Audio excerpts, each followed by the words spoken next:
Now, you're not always going to get banger shots. A lot of it is just going to depend on your conditions, obviously the light, what's going on around you. But obviously, like I say, the more you practice with this camera, the more you understand the settings, the controls, how quickly you can move between different settings, adjusting your ISO, your shutter speed, and your aperture. The quicker and more fluid you can move between those, the more confident of a photographer you're going to become. Also, what you find is you're going to improve by making mistakes, whether that's just settings on your camera, whether that's your composition or your lighting. But the more you practice, like I keep saying, the better you're going to get. Now, I always find that sometimes when I come out in conditions where not so great, that actually you end up getting some of the better photos. The other piece of advice I'd give you is make sure you take pictures from all different angles. So for example, if I was going to shoot a lock here, right, okay, I've set myself up, I might shoot from here from like 24mm to 35mm, but don't just assume this is the best angle. Best thing to do is maybe move around, get a little bit closer, maybe even see if you can get on the other side of the bank and shoot different angles depending on where the sun is and what part of the day. You actually might find this shot you had in your head before you turned up might not actually be the better shot. It might be from the other side of the bank or from a low down angle, or it might even be shooting through the fence line, getting as low as you can to the ground and to the water.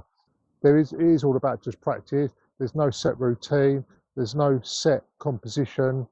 It's just all about practice and working out the best angles, and also working out the angle that you think the image is better at. It doesn't matter what other people think. It's your photography, it's your artwork. So if you like the way you've shot, the angle you've shot, then that's all that matters.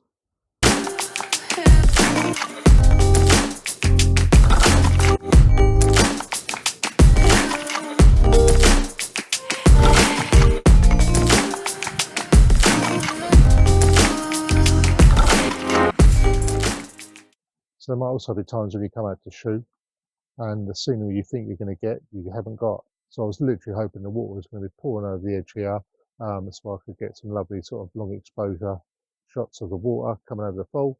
But as you can see, obviously hardly any water. You could put that down to bad planning. You could just put that down to unlucky, but it is what it is. What you've got to do then is look at different angles or look at your surroundings and take some pictures elsewhere and just put it all down to practice.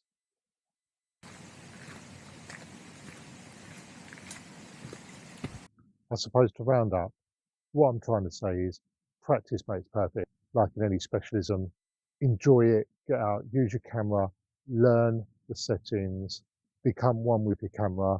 And even if you don't get any great pictures that particular day, don't be too disappointed. Put it down to a learning curve.